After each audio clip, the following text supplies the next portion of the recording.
Welcome to the Slop Farm. Enjoy the video. In this video, I will show how to remove Audi Q7 engine cover. Begin by ensuring the engine is cool and the vehicle is on level ground. Use a 10mm socket to remove visible fasteners and a trim tool for plastic clips. Keep a magnetic tray for bolts and gently lift the cover, watching for hoses and connectors.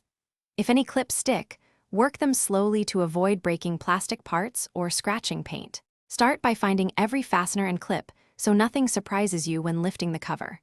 Remove metal bolts with a 10mm socket and pry up plastic clips evenly using a trim tool. If a clip resists, alternate sides to relieve tension and avoid breaking it. Carefully detach any hoses or wiring connectors, using labels or photos to remember positions.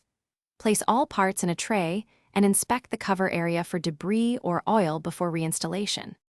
If clips or grommets are damaged, replace them to keep the cover secure and prevent future rattles. Clean the exposed area with a soft brush and damp cloth so dust and oil do not trap under the cover.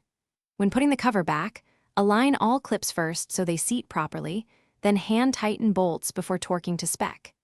Take photos during removal to simplify reassembly and avoid hunting for missing parts later. Thanks for watching. Consider subscribing if we helped you today.